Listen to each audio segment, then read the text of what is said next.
It's time for another weekend of Chair Shot Reality, episode 352 at Justin LeBar, at Rennell Hunt 7, at Juicy Steen. We are here in downtown Pittsburgh, Point Park University CMI studio. And fellas, let's kick off the weekend talking about what is the top story in the world of WWE, and that is we have a new WWE champion. Not to many surprise, we in fact all predicted it last week that Bray Wyatt would walk out of the Elimination Chamber as champion. What we did not predict necessarily is that then on Tuesday SmackDown, Randy Orton would basically say, no, I decline my number one contender title match at Mania. I pledge my allegiance to you, Bray Wyatt. Then we find out on Talking Smack, Battle Royal. Yep.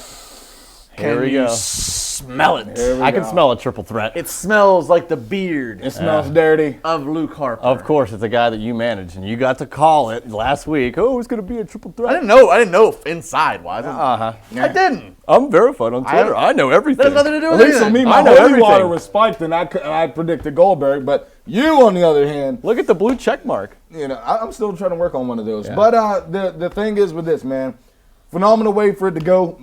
Sadly, somehow you predicted it. I have no idea how you predicted it. Well, no, I look at it like this. It literally is. We need to have a Luke Harper Bray Wyatt payoff, but we need to have a Randy Orton Bray Wyatt payoff. Why not? Why not put it all together? It makes complete sense. Honestly, if I was a booker, once again, if we open up the Rev's Book of Revelations, I honestly probably would have booked it the same way. Right now, I think that makes the most common sense and will do the most justice for what they're trying to do right now with this storyline. And for you to have a perfect balance in order for all things to make sense, even if you want an implosion at the end, it has to go down exactly like that. And I think Luke Harper proved himself at Elimination Chamber that he can be on a main event level stage with Randy Orton in a great match. And I think showing his talents at WrestleMania in a triple threat with all those guys, and they've worked together, over the last couple of months, I think it could be fantastic. And it'll blow the Raw main event out of the water too. This is all what we're assuming. This is what we're assuming the Raw main event is, and we're assuming that Luke Harper wins the Battle Royal.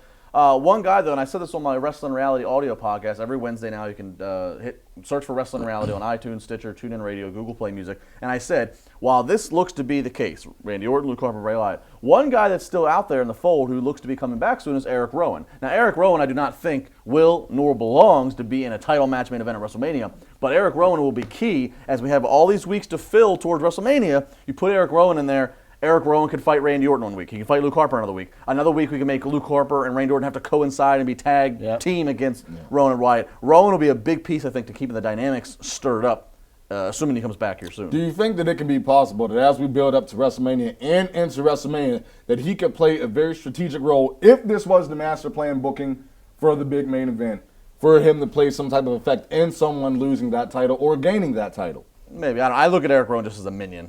Bray Wyatt always needs somebody to control, and Harper's gone, and Orton, we think subsequently will be gone soon. And Eric Rowan had his big payoff match last year against the Rocks at WrestleMania, so he doesn't need another one. I want to bring up this, though. I do want to bring up this before we switch over to John Cena and AJ Styles. Nick Paglino had an interesting post on WrestleZone.com on Thursday, and it's very true, and it also reflects something that Vince McMahon said.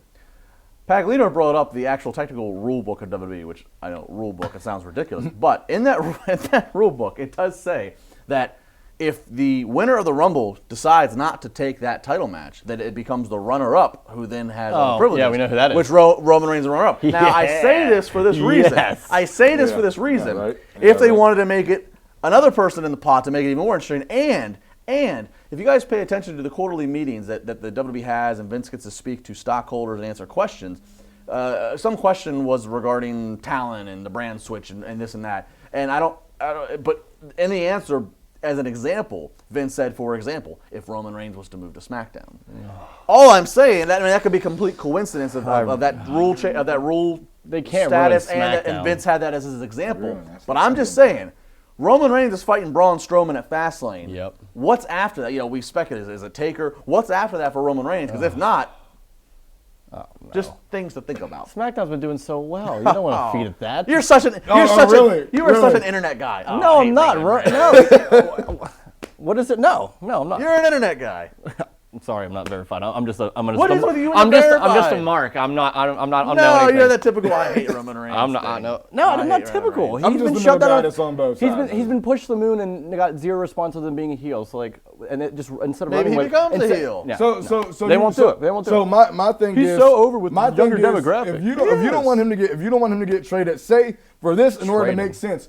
You just don't want, I mean, not trade it, but just spill over into SmackDown. You just want to just rip them up and throw them away, right? Well, just stay on Raw. Raw. Let me say this. Fighting Braun. Moving on over to John Cena and AJ Styles. What happens with them? John Cena, we speculate maybe the whole reality show thing. Yep. AJ Styles. What happens to him? What if there was an actual case of where Roman Reigns does lay a claim because he's a runner-up, and he somehow gets moved over to SmackDown, and then Raw goes, well, this is unfair. We've just lost one of our biggest draws, and AJ Styles moves to Raw. What happened? I mean, AJ Styles held SmackDown down held down SmackDown for quite a while. So he certainly could use a change of landscape. So do you think that's more likely to happen, or that AJ could fight Shane? More likely, probably AJ and Shane. But I'm just putting it out there. It was just interesting that isn't a fair point. It's still a possibility. Because I'm talking smack, they planted some seeds there. He's like, Shane. Back to the seats. Yeah. Well, we haven't got to the seeds. All right. I'm tired of hearing Planet of Seeds. I'm going to predict this. Man. All right. I'm going to predict this. My thing is with this regarding AJ Styles. We're going to try to let's just do the rest book of Revelations one more time. I want you to pick a card, LeBar. Any card you want. Any stinking card you want. And show it to the camera wherever you want to show it. Don't look. All right, I'm cool. But regarding this, if we say that whatever card he picked is an AJ Styles, I'm gonna show you exactly what happens. It doesn't matter. It doesn't matter if I look at. Can I look at your card? I don't know. You tell me. I don't know the rules. 7 of hearts. Where we are? Right here. Like I said, 7 of hearts. It doesn't matter if this is AJ Styles. Card is. Really, I don't really like you, Bar, so I'm gonna rip your card up because I can care less about it. But if you want to rip up Roman Reigns, why don't we rip up AJ Styles? The thing is with this, it's not on the same level field. But if you rip it up, that card represents the Young Bucks. Throw it behind you. What do you do if AJ Styles of 7 of Hearts gets ripped up in your face? Well, I'll tell you this. Oh my God. He's gotta. Oh my God. What the hell? My thing is, it doesn't matter what you do. Let's get a zoom in. It doesn't matter what you do. It's always going to come back. The thing is with this, regardless of where you put AJ Styles, if you say he doesn't belong here, keep him here as a solid foundation, Roman Reigns, whatever, in particular with AJ Styles, since we're on him, wherever you put him, he's going to be gold. He's going to come back. He's going to make some wonderful things happen. Really disgusting. He's going to be. He must be that kid that ate all the Play-Doh. And like crayons, Chair shot reality. We have plenty more this weekend to go. Josh Eisenberg will join us from down in Florida. We need somebody to come. Kendall Jenner, eat your heart out.